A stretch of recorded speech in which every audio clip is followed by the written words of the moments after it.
Hello નમસ્કાર વિદ્યાર્થી મિત્રો, વેદ ડિજિટલ એજ્યુકેશનમાં આપનું હાર્દિક સ્વાગત છે। આજે આપણે ધોરણ 5 વિષય આસપાસ પર્યાવરણની અંદર પાઠ નંબર 23 અમે ગુજરાતી જેના પ્રશ્નોના જવાબ સાથે સરસ મજાની સમજૂતી આપણે જોવાના છીએ। તો ખાસ ચેનલમાં નવા હોય તો ચેનલ સબસ્ક્રાઇબ કરી બાજુમાં આવેલા બેલ આઇકનને પ્રેસ કરો જેથી તમને અવનવા વિડીયોની માહિતી નોટિફિકેશન મળી શકે। વિડીયો લાઈક કરો, તમારા મિત્રો દોસ્તોને શેર કરો। તો શું કહે છે, પ્રથમ તરત જ બોલ્યો એ પહેલા વિદ્યાર્થી મિત્રો, ઘણા બધા વાલી મિત્રોની કમેન્ટ આવે છે કે સર અમારી વાર્ષિક પરીક્ષા નજીક આવી રહી છે તો વાર્ષિક પરીક્ષાના પેપર કેવા હશે, અમારે તો 90% પણ વધુ ટકાવારી લેવી છે। તો ભાઈ એના સરસ મજાના પેપર કેવા હોય એ માટેનો પેપર સેટ આપણે તૈયાર કરેલો છે જે તમને સારામાં સારા માર્ક્સ આપવા માટે તૈયાર છે। તો એ બધું આપણી વેદ ડિજિટલ એજ્યુકેશન નામની એપ્લિકેશનમાંથી તમને પ્રાપ્ત થશે, જેમાં 3 થી 12 ધોરણના તમામ વિષયના વિડીયો લેક્ચર, સ્વાધ્યાય અભ્યાસની સમજૂતીના વિડીયો, પરીક્ષા માટે ઉપયોગી પેપરો, એકમ કસોટી, સ્વાધ્યાય પોથી, પ્રોજેક્ટ બુક, આ બધું જ ગેમ ડાઉનલોડ કરો। ત્યાં જઈને વેદ ડિજિટલ એજ્યુકેશન નામની એપ્લિકેશન ડાઉનલોડ કરો, ઓપન કરશો એટલે આ પેજ ખુલે, જેમાં તમારા મોબાઈલ નંબર નાખી સેન્ડ ઓટીપી કરો। 4 આંકડાનો ઓટીપી નાખશો એટલે પેડ કોર્સમાં જુદા જુદા પેડ પ્લાન, એક્ઝામ પેપરમાં અત્યાર સુધી લેવાયેલી એકમ કસોટીના પેપરો, 3 થી 12 ધોરણના વિડીયો, તમારું ધોરણ પસંદ થાય એટલે અહીંયા જો તમને વિડીયો મળી જાય, પેપર સેટ મળી જશે, બરોબર? હા, તમારા ધોરણમાં વિષય પ્રમાણે ગણિત, ગુજરાતી, આસપાસ, ઇંગ્લિશ, હિન્દીના વિડીયો જોઈ શકો અને આવતા વર્ષે ધોરણ 6 ના પણ વિડીયો તમે નિહાળી શકશો। પ્રથમ તરત જ બોલ્યો, હું પણ મારા ફોઈને ત્યાં, એટલે કે ફઈ પપ્પાની બહેન ત્યાં વેકેશનમાં રહેવા ગયો હતો। તેમના વાડામાં 5 ગાય હતી, એટલે જે પશુઓનો જે વાડો હોય એમાં 4 ભેંસ અને 2 નાના નાના બચ્ચા હતા। એક ધોળું બચ્ચું હતું અને બીજું એક કાળું, એક સફેદ અને એક કાળું। ફુવા રોજ ગાય અને ભેંસનું દૂધ ગામની ડેરીમાં આપવા જતા હતા। ગાય અને ભેંસો હતી એટલે એમનું જે દૂધ હોય એ ગામમાં જે સહકારી ડેરી હોય, બરાબર, દૂધ ભરાવા માટેની, તો ત્યાં જતા હતા। ગામની ડેરીમાં આણંદમાં આવેલી અમૂલ ડેરી ત્રિભુવનદાસ પટેલ તેમજ ડોક્ટર વર્ગીસ કુરિયનના ફોટા લગાડેલા હતા। જો ગામની ડેરીમાં આણંદમાં આવેલી જે અમૂલ ડેરી છે, આપણે લગભગ અમૂલથી બધા પરિચિત જ હશું, બરાબર? અમૂલ ડેરી ક્યાં આવેલી છે? આણંદમાં। તો એ અમૂલ ડેરીના, ત્રિભુવનદાસ પટેલના તેમજ ડોક્ટર વર્ગીસ કુરિયનના ફોટા લગાડેલા હતા। ક્યાં? એમની ગામની ડેરીમાં। ડોક્ટર વર્ગીસ કુરિયનના ફોટા નીચે લખ્યું હતું શ્વેત ક્રાંતિના પ્રણેતા, એવું લખેલું હતું। શ્વેત એટલે મિત્રો દૂધ કેવું હોય? શ્વેત, શ્વેત એટલે સફેદ, શ્વેત એટલે સફેદ, બરાબર? તો દૂધ ઉત્પાદન વધારવા માટે જેણે ઝુંબેશ ઉપાડી હતી તેવા પ્રણેતા છે ડોક્ટર વર્ગીસ કુરિયન, એટલા માટે એમનો ફોટો હતો। ભવ્યના મમ્મી બધા માટે કપમાં દૂધ લાવ્યા। ભવ્યના મમ્મી બધા માટે કપમાં દૂધ લાવ્યા।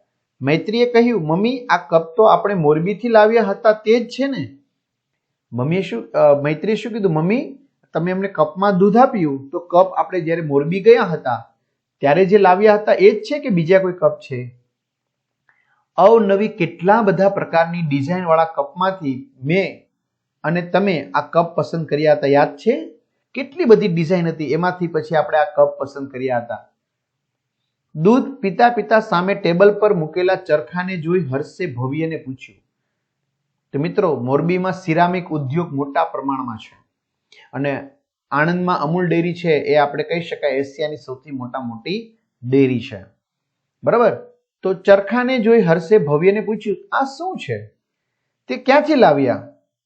તો એમના કાકાએ કહ્યું, આ ચરખો છે। હું અને ભવ્ય ગાંધી આશ્રમ એટલે કે અમદાવાદમાં આવેલું સાબરમતી આશ્રમ જોવા ગયા હતા ત્યારે એ ચરખો લાવ્યા હતા। ગાંધીજીએ ચરખા દ્વારા સ્વદેશી ચીજ વસ્તુઓનો ઉપયોગની અને વિદેશી વસ્તુઓનો ઉપયોગ નહીં કરવા માટેની લડત ઉપાડેલી હતી, બરાબર? વિદેશી વસ્તુઓનો બહિષ્કાર કરવાની, અને આ ચરખા દ્વારા સરસ મજાનું ઊન કાતવામાં આવતું, બરાબર? અને એમાંથી સુતરાઉ કાપડ એવું તૈયાર કરવામાં આવતું, એટલે એ ચરખો છે। ગાંધીજીના ફોટા પાસે કદાચ હશે, આપણે જોયો હશે એ। ચાલો, તો વિદ્યાર્થી મિત્રો અહીંયા જુદા જુદા જિલ્લામાં જુદા જુદા ઉદ્યોગ છે। જો આ નિશાની છે સિમેન્ટની છે, દેખાય છે અહીંયા? ઓકે, આ જે છે એ ડોલોમાઇટ છે, એક ખનિજ છે। આ છે એસ્બેસ્ટોસ, ગ્રીન કલરનું, તે જ્યાં આપેલું છે તે વિસ્તારમાંથી મળે છે મેંગેનીઝ. આ છે દવા ઉદ્યોગ. બરાબર, વડોદરા પાસે દવા ઉદ્યોગ વધારે છે, ભરૂચ પાસે બી છે. બરાબર, લિગ્નાઇટ, ચિનાઈ માટી, તાંબુ, સીસુ, જસત, અકીક, ફ્લોસ્ફોર, ડેરી ઉદ્યોગ, સુતરાઉ, કાપડ ઉદ્યોગ, હીરા ઉદ્યોગ, રાસાયણિક ખાતર, ખનિજ તેલ, મીઠું, ખાંડ, મત્સ્ય ઉદ્યોગ છે ને, માછલી જો દેખાય છે ક્યાં ગઈ આ એવી રીતે. તો જુદી જુદી ડેરીઓ અને તેમના જિલ્લા દર્શાવતી યાદી તૈયાર કરો. અમૂલ ડેરી આણંદ, દૂધસાગર ડેરી મહેસાણામાં, Banas dairy Palanpur Banaskantha, Sabar dairy Himmatnagar Sabarkantha, Sumul dairy Surat, Baroda dairy Vadodara, mother dairy Gandhinagar, Gopal dairy Rajkot, Dudh Sarita dairy Bhavnagar. આ ઉપરાંત જુનાગઢ, નવસારી જિલ્લામાં પણ ડેરીઓ આવેલી છે. ગુજરાતમાં વિકાસ પામેલા વિવિધ ઉદ્યોગોની યાદી બનાવો. કયા કયા ઉદ્યોગો? તો હમણાં આપણે જોયા, સિમેન્ટ ઉદ્યોગ, રાસાયણિક ખાતર બનાવવાનો કે મેળવવાનો ઉદ્યોગ, દવા ઉદ્યોગ, ડેરી ઉદ્યોગ, સુતરાઉ કાપડ ઉદ્યોગ, હીરા ઉદ્યોગ, ખનિજ તેલ અને તેની પેદાશો, મીઠાનો ઉદ્યોગ, મત્સ્ય ઉદ્યોગ, ખાંડ ઉદ્યોગ, ચિનાઈ માટી ઉદ્યોગ, અકીક ઉદ્યોગ, ડોલોમાઇટ, લિગ્નાઇટ, ફોસ્ફાર અને એસ્બેસ્ટોસ ખનિજો મેળવવાના ઉદ્યોગો, તાંબુ, જસત, સીસુ, મેંગેનીઝ ખનિજોમાંથી ધાતુ મેળવવાના ઉદ્યોગો. ચલો, આ નિશાની છે ધાર્મિક સ્થળો છે. જો કોટેશ્વર, માતાનો મઢ, હાજીપીર. આ છે શિલ્પ સ્થાપત્યનું છે. જો અહીંયા રાણકી વાવ, વડનગરનું તોરણ, મોઢેરાનું સૂર્ય મંદિર. બરાબર, એવી રીતે. આ છે ગિરી મથક સાપુતારા, ફરવાલાયક સ્થળ. આ છે અભયારણ્ય, ગીરનું અભયારણ્ય. પ્રવાસી સ્થળો, સ્ટેચ્યુ ઓફ યુનિટી, કાંકરિયા તળાવ, ગાંધી આશ્રમ, રેતાળ સમુદ્ર તટ, ડુમસ, ઉભરાટ, તિથલ. ઓકે, ચાલો ચર્ચા કરો, નોટબુકમાં યાદી બનાવો. કોણે કયા કયા સ્થળોની મુલાકાત લીધી છે? જિલ્લાનું નામ, જોવાલાયક સ્થળો.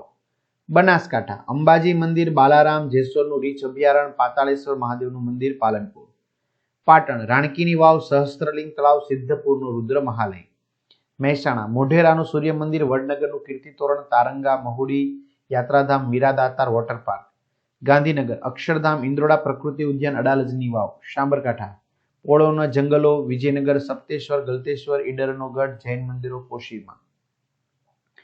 અમદાવાદ, સાબરમતી રિવરફ્રન્ટ, સીદી સૈયદની જાળી, ગાંધી આશ્રમ, કાંકરિયા તળાવ, પ્રાણી સંગ્રહાલય, હઠીસિંહના દેરા, ઇસ્કોન મંદિર, સાયન્સ સિટી, લોથલનો ટેકરો, નળ સરોવર. ખેડા, ડાકોરનું રણછોડજીનું મંદિર, ગલતેશ્વર, ગરમ પાણીના કુંડ, લસુંદરા, ફાગવેલ, વડતાલ સ્વામિનારાયણનું મંદિર. આણંદ, આણંદની અમૂલ ડેરી, કરમસદનું સરદાર ગૃહ, પેટલાદ આશાપુરા મંદિર. પંચમહાલ, પ્રસિદ્ધ યાત્રાધામ, પાવાગઢ, ટુવાના ગંધકયુક્ત ગરમ પાણીના કુંડ, કલેશ્વરી પ્રાચીન મંદિરો, ચાંપાનેરનો કિલ્લો. અરવલ્લી, શામળાજી મંદિર, કીર્તિ સ્તંભ સાથેનું જૈન મંદિર. મહીસાગર, પ્રાચીન અશ્મીઓ, રૈયાલી મહાદેવ મંદિર, લુણાવાડા, ગોકુળનાથજીના પગલા, વીરપુર, પવિત્ર દરગાહ શરીફ, બાલાસિનોર, નવાબનો ગાર્ડન પેલેસ વગેરે.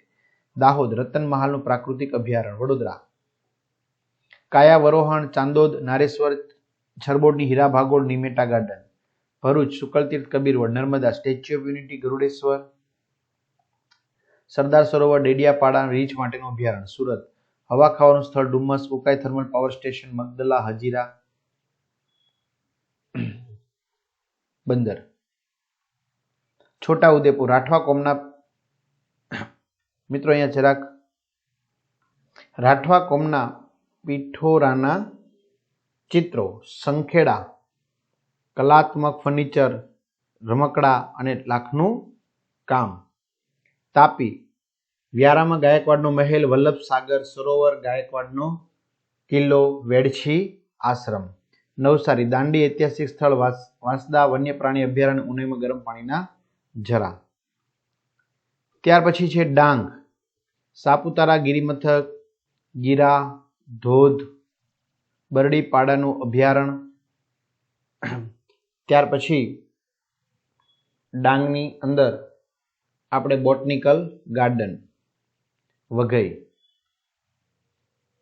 વલસાડ, તિથલ, સંજાણ, ઉદવાડા, ધરમપુરનું વિજ્ઞાન કેન્દ્ર, રાજકોટ, હિંગોળગઢ પક્ષી અભયારણ્ય, લોક વિજ્ઞાન કેન્દ્ર, ગોંડલનું સ્વામિનારાયણ મંદિર, સુરેન્દ્રનગર, ચોટીલા માતાજીનું મંદિર, લીંબડી, વઢવાણ, તરણેતરનો મેળો, બોટાદ, ગઢડા સ્વામિનારાયણ મંદિર, બોટાદ રાષ્ટ્રીય શાયર ઝવેરચંદ મેઘાણીની જન્મભૂમિ, સાળંગપુરનું સ્વામિનારાયણનું અને હનુમાનજીનું મંદિર, ભાવનગર, પાલીતાણા જૈન યાત્રાધામ, વલભીપુર, વેળાવદરનું કાળિયાર અભયારણ્ય અલંગ બંદર, અમરેલી પીપાવાવ બંદર, ખોડિયાર ડેમ, ગીર સોમનાથ મંદિર, તુલસી શ્યામના કુંડ, ગીરનું અભયારણ્ય, ભાલકા તીર્થ, જુનાગઢ, પ્રભાસ પાટણ, કેશોદ હવાઈ મથક, માળિયા, ઉના, ચોરવાડ, માંગરોળ, લીલી, નાગેર વિસ્તાર, અશોકનો શિલા લેક, ગિરનાર પર્વત, મુંગીકુંડ મહાદેવનું મંદિર, મોરબી, વાંકાનેર, અમર પેલેસ, પોટરીકામ, ટંકાર, સ્વામી દયાનંદ સરસ્વતીની જન્મભૂમિ, જામનગર, પિરોટન ટાપુ, દરિયાઈ જીવોનું રાષ્ટ્રીય ઉદ્યાન, શમશાન ગૃહ, જો ઈ જાણીતું મિત્રો જામનગરનું, બરાબર, માણેકબાઈ,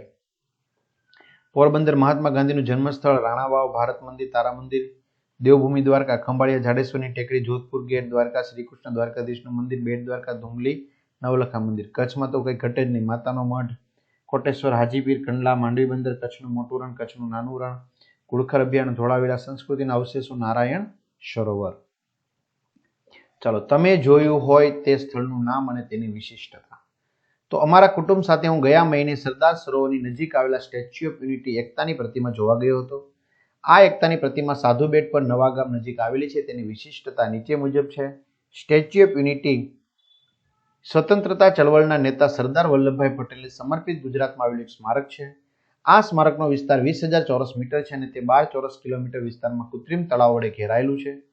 182 મીટરની ઊંચાઈ કે જેમાં 157 મીટર પ્રતિમાની અને પેડસ્ટલની 25 મીટર ઊંચાઈ સામેલ છે. આ સ્મારક વિશ્વની સૌથી ઊંચી પ્રતિમા છે. આ સ્મારક બનાવવાની જાહેરાત 2010માં કરવામાં આવી હતી. લાર્સન એન્ડ ટુર્બોના L&T કંપની બાંધકામ, રચના અને જાળવણી સહિત ₹2,989 કરોડનો કરાર મંજૂર થયો હતો. સ્મારકની મૂર્તિની ડિઝાઇન રામવી સુથાર દ્વારા કરવામાં આવી હતી. 31 ઓક્ટોબર 2013ના રોજ બાંધકામ શરૂ થયું હતું અને મધ્ય ઓક્ટોબર 2018ના રોજ તેનું બાંધકામ પૂર્ણ થયું હતું. 31 ઓક્ટોબર 2018ના રોજ સરદાર પટેલની 143મી જન્મ જયંતિ પર ભારતના વડાપ્રધાન શ્રી નરેન્દ્ર મોદી દ્વારા તેમનું વિધિવત ઉદ્ઘાટન કરાયું હતું અને જાહેર જનતા માટે ખુલ્લું મુકાયું હતું. ચલો, તમારા અને તમારા પડોશી જિલ્લાઓમાં આવેલા ધાર્મિક સ્થળોની યાદી બનાવો. તો મિત્રો, અમદાવાદ જિલ્લો મારો છે, બરાબર. તો એમાં ધાર્મિક સ્થળો તમે અહીંયા ઘટે નહીં એટલા છે. જગન્નાથ મંદિર, જમાલપુર, વૈજનાથ મહાદેવ, વેજલપુર, સોમનાથ મંદિર, માનવાડી, નીલકંઠ મહાદેવ, સારવા, ભદ્રકાળી મંદિર, લાલ દરવાજા, સ્વામિનારાયણ મંદિરો, કાલુપુર, સાકીબાગ, મણિનગર, ખેસ્તી દેવળ, Mirzapur, Parsi agiyari, Khamasa gate, Gurai, SG highway, ISKCON મંદિર, ઇસ્કોન ચોકડી, SG હાઈવે, બહુચરાજી મંદિર, નવાપુરા, ગીતા મંદિર બસ સ્ટેન્ડ પાસે, જુમા મસ્જિદ, પાનકોરા નાકા, 3 દરવાજા, સરપંચની રોજો, સરખેજ, હઠીસિંહના દેરા, દિલ્હી દરવાજા બહાર, કર્ણ મુક્તેશ્વર મહાદેવ, રાયપુર, વૈષ્ણોદેવી મંદિર, હનુમાન મંદિર, SG હાઈવે. મારો જિલ્લો ખંભલાવ માતાજી માંડલ, જોધલ પીર મંદિર, બાવળા, કલીડ જૈન તીર્થ, ધોળકા જૈન તીર્થ, ભોયડી, ગણપતિ મંદિર, રુદાતલ, ભીમનાથ મંદિર, ધંધુકો, હજારી માતાનું મંદિર, સાણંદ ગણપતિ મંદિર, ગણેશપુરા અને મહેમદાવાદ. ચલો, પાડોશી જિલ્લામાં ગાંધીનગર, ઉમિયા મંદિર, અક્ષરધામ, સ્વામિનારાયણ મંદિર, ગાંધીનગર, મહેસાણા, મહુડી જૈન મંદિર, ઉનાવા, મીરાદાંતર ઊંઝાર, ઉમિયા માતા મંદિર, એઠોર ગણપતિ મંદિર, સુરેન્દ્રનગર, ચોટીલા ચામુંડા માતાનું મંદિર, ધ્રાંગધ્રા કૃષ્ણ મંદિર, બોટાદ, ગઢડા સ્વામિનારાયણ મંદિર, સાળંગપુર સ્વામિનારાયણ મંદિર, હનુમાન મંદિર, ભીમનાથ મહાદેવ મંદિર, આણંદ વડતાલ સ્વામિનારાયણ મંદિર, પેટલાદ આશાપુરી મંદિર, આશાપુરા માતાનું મંદિર, ખેડા ડાકોર રણછોડાઈ મંદિર, ગલતેશ્વર મહાદેવ મંદિર, ફાગવડ ભાથીજી મહારાજનું મંદિર. કોઈ પણ બે ધાર્મિક સ્થળો વિશેની માહિતી આપો. જગન્નાથ મંદિર, જમાલપુર, અમદાવાદ. તો અમદાવાદના જમાલપુર જેવા ભરચક વિસ્તારમાં આવેલું પણ શાંતિનો અહેસાસ કરાવતું મંદિર એટલે જગન્નાથ મંદિર. આ મંદિરમાં ભગવાન શ્રી કૃષ્ણ તેમના ભાઈ બલરામ તથા બહેન સુભદ્રા સાથે વિરાજેલા છે. અહીં ગાંઠિયા અને પુડલાનો પ્રસાદ આપવામાં આવે છે. અહીં ગૌશાળા પણ છે જ્યાં ગાયોનું દાન પણ કરવામાં આવે છે. ઈસવીસન 1878ની અષાઢ સુદ બીજથી આ મંદિરથી ભગવાન જગન્નાથની રથયાત્રા નીકળે છે.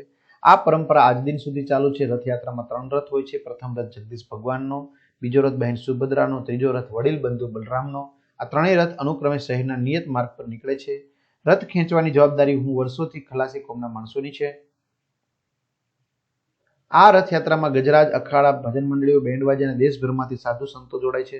રથયાત્રા જમાલપુર, કાલુપુર થઈ સરસપુર જાય છે. તે સમયે ફણગાવેલા મગની પ્રસાદી આપવામાં આવે છે.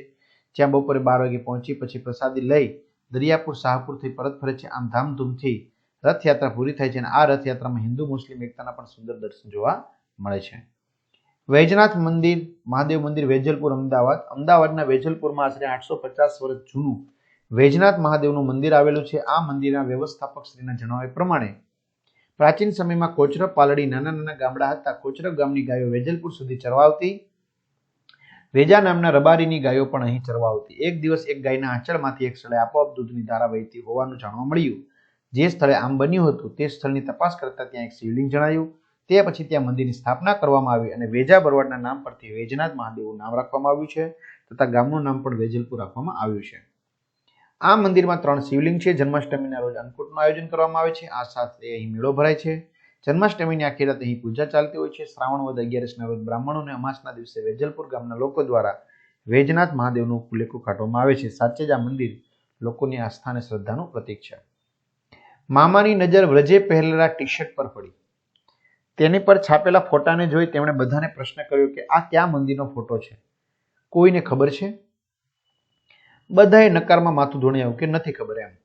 મામાએ કહ્યું આ ફોટો બનાસકાંઠા જિલ્લામાં આવેલ અંબાજી માતાનો મંદિરનો ફોટો છે. કોનો છે?